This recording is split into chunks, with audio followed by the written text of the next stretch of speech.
네, 닷새 동안의 징검다리 연주가 끝났습니다.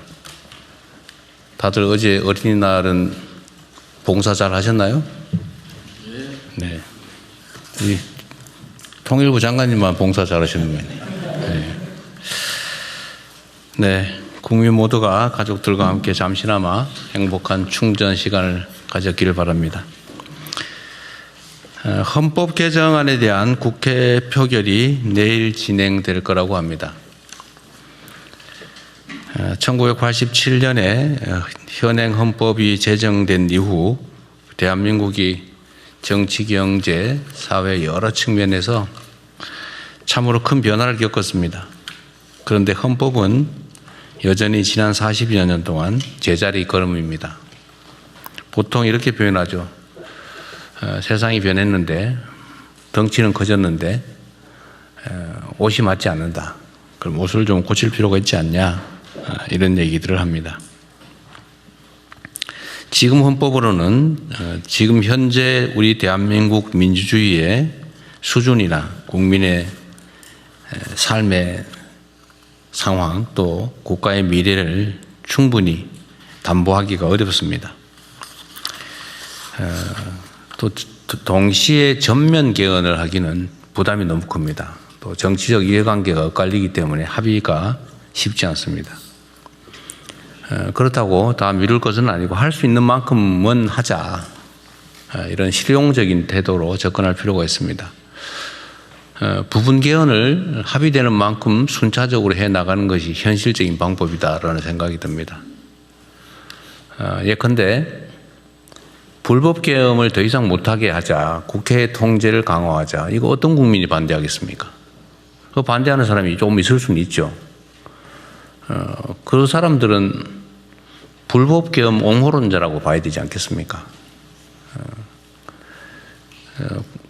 계엄 상황도 아닌데 불법적으로 정권 유지를 목적으로 또는 사익을 목적으로 계엄을 선포해서 군대를 통해서 나라를 망치면서 독재를 하겠다, 이런 것을 못하게 하는 게 당연한 거 아닌가요? 그래서 이 비상계엄에 대한 합리적 통제를 헌법에 넣자, 이건 누가 반대할까 싶습니다. 또 한 가지는 지금 또 5.18이 다가옵니다. 국민이 맡긴 권력, 국민이 맡긴 나라를 지키라고 준 총칼로 국민을 살상하고 헌법 질서를 파괴한 광주 5.18 사건과 같은 일이 다시는 벌어져서는 안 되겠죠. 5.18 때가 되면 누구나 그렇게 말합니다. 5.18 정신을 헌법 전문에 넣자. 그래서 또 일각에서는 부마행정 정신도 넣자. 누가 반대합니까? 공개적으로 다들 얘기하지 않습니까? 뭐 여당 야당 할 것 없이 다 하죠. 근데 이번에 헌법 전문에 실제로 넣을 기회가 되었습니다. 그럼 왜 반대합니까? 말이 안 되죠.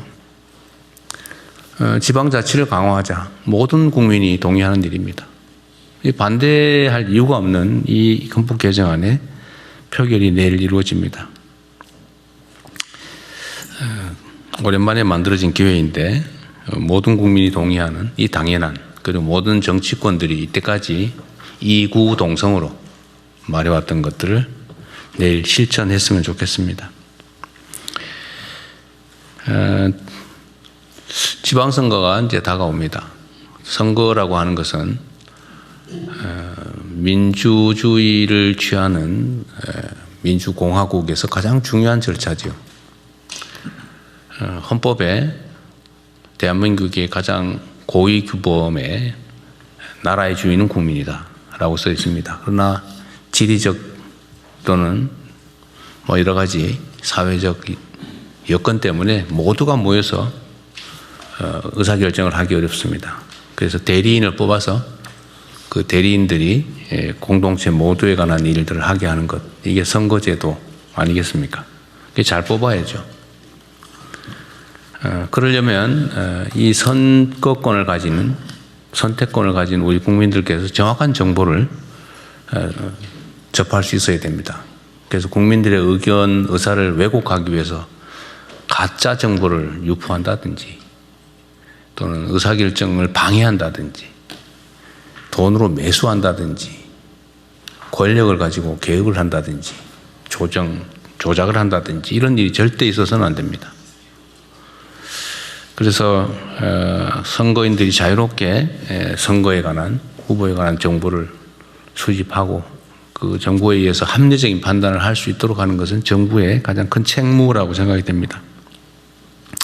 제가 전에 경찰, 검찰 그리고 감사, 선관위 이 기관들한테 이런 당부를 드린 일이 있습니다.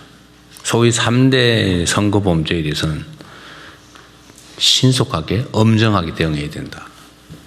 예를 들면 상대를 음해하기 위해서 흑색선전을 하는 행위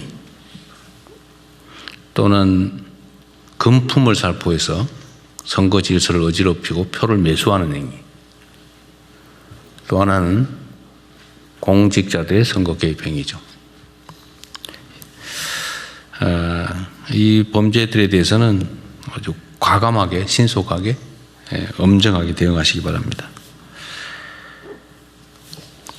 그리고 지금 최근에 하나 문제된 게 있던데요. 관련해서 몇 가지 말씀을 또 추가로 드리겠습니다.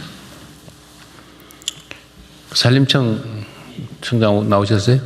예, 있습니다. 네. 또 산림청 지휘기관이 농식품부죠? 예, 그렇습니다. 산림 훼손이 된 경우에 그 복구공사를 무슨 위탁을 입찰을 해서 맡겼더니 엉터리로 나무를 심어놓고 나무가 다 죽었더라. 근데 복구시키려고 예를 들면 하자 보수시키려고 했더니 회사는 다 없어졌더라. 근데 이게 하루 이틀이 아니고 수년간 계속된 일인데 왜 산림청이나 농식품부는 지금까지 몰랐을까? 또 혹시 알고도 조치를 했는데 왜 조치 내용이 이렇게 부실했을까? 지금 어떤 언론에서 이걸 열심히 보도하고 있던데 하여튼 이 대해서는 하나의 사례죠, 사례. 그 얘기를 하자는 것만이 아니고 제가 얼마 전에 한 몇 주 전에 이런 얘기 한번 한 거 있지 않습니까? 각 부처청 단위로 비정상의 정상화 과제들을 발굴하고 또 시정하고 필요하면 대책도 세우고 하라고. 우리가 지금 해야 될 일은 두 가지죠. 뭐 미래를 향해서 더 나은 비전을 만들고 정책을 만들고 일을 잘해 나가는 거 이거 중요하죠. 그런데 원래 하고 있던 일 중에서 제대로 못하고 있던 엉터리 또는 부실한 또는 효율이 떨어진 일들을 발굴해서 그건 없애든지 바꾸든지 해야 되겠죠.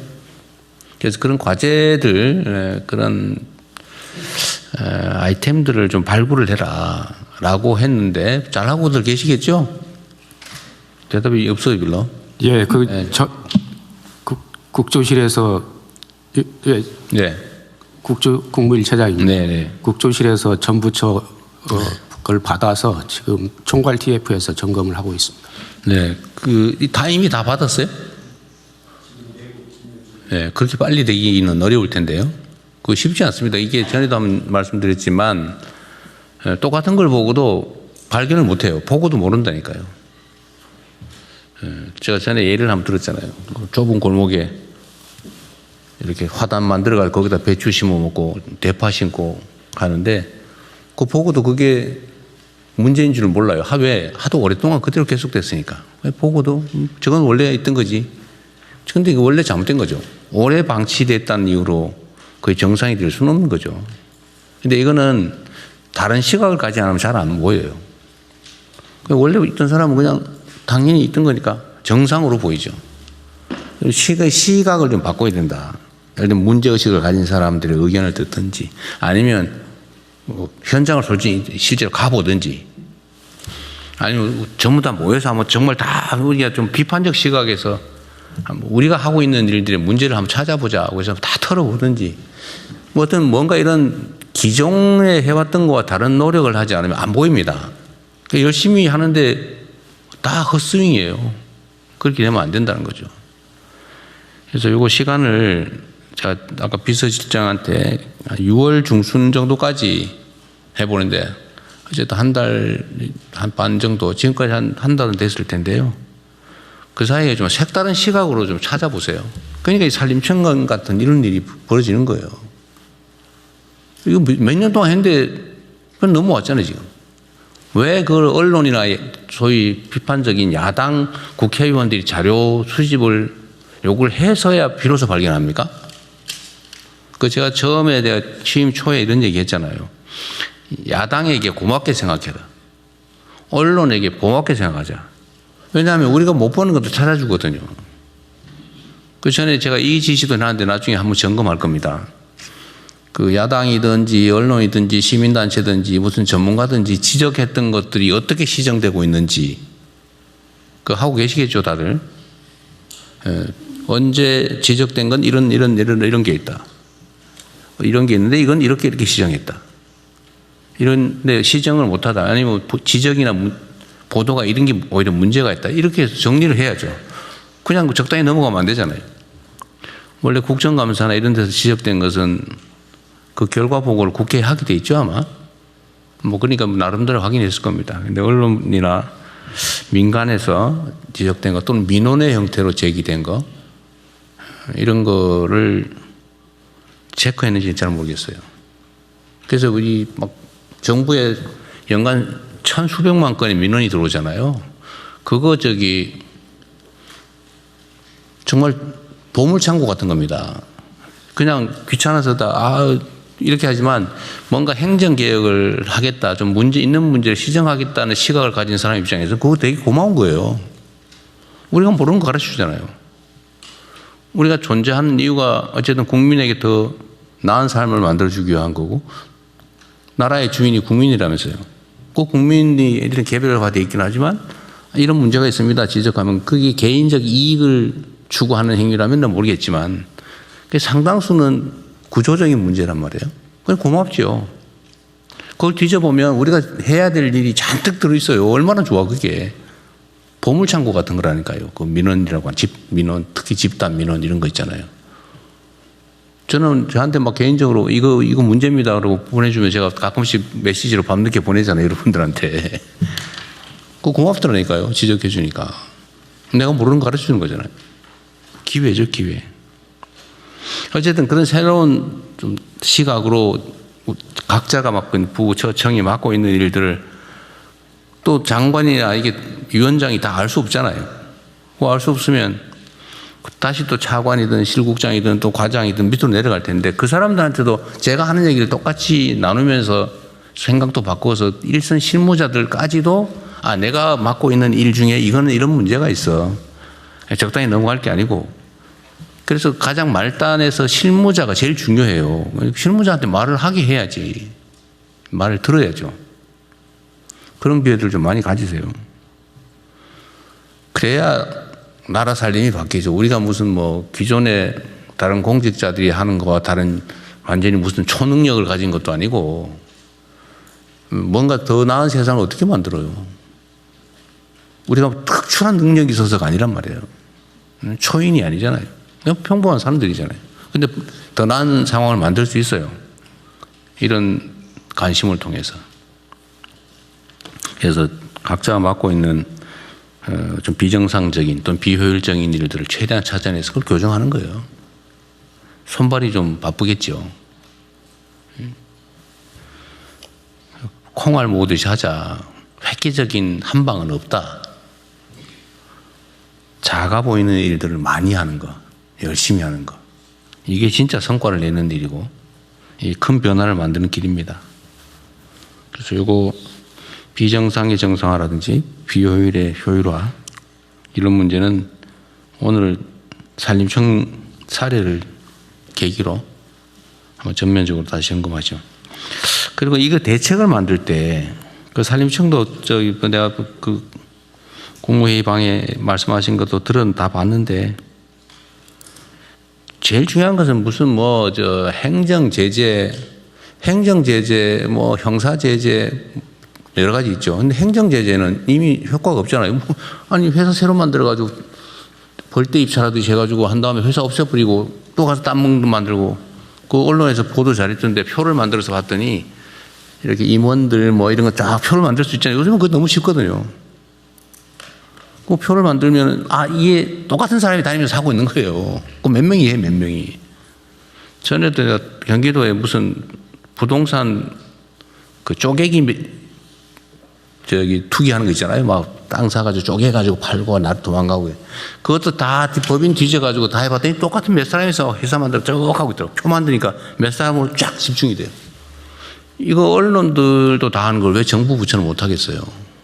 그 행정제재를 아무리 해도 소용없죠. 새로 만드는데. 그러니까 소용없고. 형사제재, 그 바지 사장 내세워가지고 그 조사받고 뭐 벌금 해봐야 벌금 몇 푼 나오고. 그럼 또 바지 사장 내서 또 만들고 이러면 되는데 그게 무슨 소용이 있어요? 그것도 몇 년씩 걸리고. 그리고 그 사이에 온갖 부정 비리가 발생하죠. 막 로비하고 막 정치인 쫓아다니고. 그게 부정부패 원인이 되잖아요. 이거 제일 깔끔하게 해결하는 거 돈을 뺏으라니까요. 입찰할 때 입찰 보증금을 확 올려요.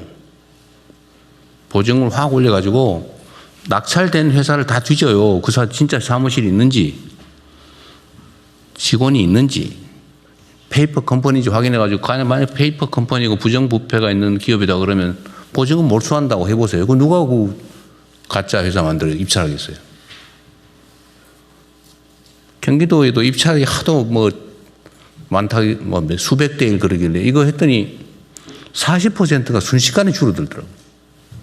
걸리면 돈 뺏기니까 이거 왜 하겠어요? 그거 아예 못하게 만들어 버려야지. 어쨌든 이런 것들도 좀 혼자 생각하면 쉽지 않거든요. 그래서 브레인스토밍을 자주 해야 돼요. 민간인들도 좀 모으고 뭐 하면 아이디어 많잖아요. 또 황당무계한 소리를 해도 막 칭찬해주고 그래서 그래야 돼요. 그러면 얘기를 안 해. 그게 말이 되는 소리야 이러면 안 돼, 안 돼요. 그러면 말을 안 해 그다음부터. 그래서 상사들이 무섭거든요. 막 유인해가지고 격려해주고 쓸데없는 소리 하면 기발한데 이러고 칭찬해주고 그러면 얘기한단 말이에요.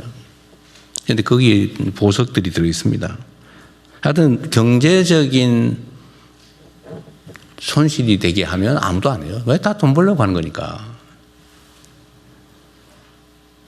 하여튼 실질적인 대책을 좀 만드십시오. 그리고 이게 행정에 대한 신뢰가 중요한데 말하면 진짜 하더라 이런 확고한 믿음을 갖게 해야 돼요.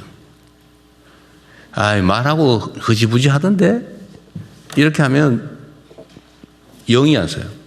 그래서 말한 건 반드시 지켜야 됩니다. 저도 그 점은 분명하죠. 제가 시기가 언제인지는 모르지만 반드시 체크합니다. 전에 이거 한 거 어떻게 됐냐고. 물론 가끔씩 좀 늦어지는 경우는 있긴 하지만 여러분도 마찬가지예요. 뭐 당연히 잘 아시겠죠. 업무 지시하고 이러면 반드시 체크해야 됩니다. 그런 측면에서 이 계곡 정비하는 거 있잖아요. 행안부 장관님. 3월 말까지 한다 그랬죠 원래. 예. 아직 보고 못 받으셨습니까? 아니 그 제가 보고받는 거 별로 의미 없어요. 네네. 3월 말까지 정리를 한다고 했는데 그 다음에 뭘 할 거냐. 그 다음에 지금 지금부터 감찰을 해야지. 전국적으로 감찰을 시작했습니다. 5월 그래요? 초부터. 예. 발견할 수 있는데 발견을 안 했다든지. 830여 건이었는데요. 그 대통령이 말씀 주시고 4만 건이었다면서. 33,300건이 넘었습니다. 그런다니까요. 이번에는 항공사진, 위성사진까지 다 동원해가지고 네. 또 AI 기술까지 동원해서 전국을 싹 스크린을 했습니다. 그러십시오. 이게 국정의 신뢰에 관한 문제예요. 권위에 관한 문제입니다. 예. 또 적당히 넘어갔네 이러면 뒤에서 욕해요. 고마워하는 게 아니고요. 비읍시옷하면서 욕해요. 네. 절대로 그렇게 방치하면 안 됩니다. 네, 이거는 일종의 바로미터 같은 거에서 어떻게 되나 지켜보는 사람이 많아요. 단속을 했다는데 진짜 없어졌나? 그러니까 자기가 평소에 가던 데 가서 확인한단 말이에요. 진짜 제대로 하나? 그러면 이제 여름 행락철 오기 전에 그렇죠. 1차 감찰을 하고요. 행락철 시작되고 나면 2차 감찰을 또 할 계획입니다. 그러니까 이게 개별적으로 보면 별거 아닐 수도 있어도 전국적으로 보면 아니 국토를 모두의 것인 국토를 가지고 자기 혼자 돈벌이 한다고 폐쇄하고 그러면 안 되잖아요, 그죠? 온 국민이 화나잖아요. 예를 들면 전에 저기 남원인가 어딘가 그 왜 우리 네네. 토론할 때 어떤 분이 말씀하셔서 그 운영하는 를 도와주기 위해서 불법 다리를 놓고 있었다는 거 아닙니까? 맞습니다. 예, 예. 그럼 황당히 대통령이 지적했는데도 그 다음에 계속하고 있어요. 그래서 그것도 이제 그 고발 조치도 하고. 그러니까. 예, 예. 근데 그런 거는 징계하는 건 별로 효과가 없다니까요. 네. 왜냐하면 그 이상의 이익이 있기 때문에 형사처벌 해야지 그런 거. 공무원 자리를 더 이상 못하게 만들어야죠. 예. 그 너무 명확한 배임죄던데 현행 보면서. 그렇습니다. 하여튼 이 개국 정비도 일정한 시한을 정해서 체크를 하고 그 결과 보고를 저한테도 제가 국정상황실장 어디 있어요? 그거 받았어요? 개국 정비 2차 단속한 거? 못 받았습니다. 제가 아직- 확인 못했습니다. 저희 정무에 예. 어디? 자치발전비서관 아 그래요? 언제쯤 주셨어요? 그 4월 중순경에 취합해서 보냈습니다. 그래요? 네네. 그 여하튼 우리 그럼 청와대 안에 약간의 정보 소통에 문제가 있나 본데 한번 국정상황실장이든 비서실장도 한번 챙겨보십시오. 네. 네. 어쨌든 이제 그 다음 단계는 제가 전에 얘기한 대로 첫 번째는 옛날에 하던 대로 한 거고, 아이 뭐 보고하라니까 생색용으로 몇 개 해서 한 개 880 몇 개였죠. 네네. 제대로 한다고 한 게 33,000 몇 개였다. 예, 예. 그거 말고도 많이 있을 겁니다. 그럴 겁니다. 네, 근데 이제 지금부터는 어떤 공직자가 그거를 방치했나 거기에 중점을 둬가지고 감찰하고 필요하면 여기 경찰 필요하면 다 직무유기로 다 수사하도록 하고 예. 법무부도 좀 신경 쓰고 검찰도 신경 쓰고 하십시오. 그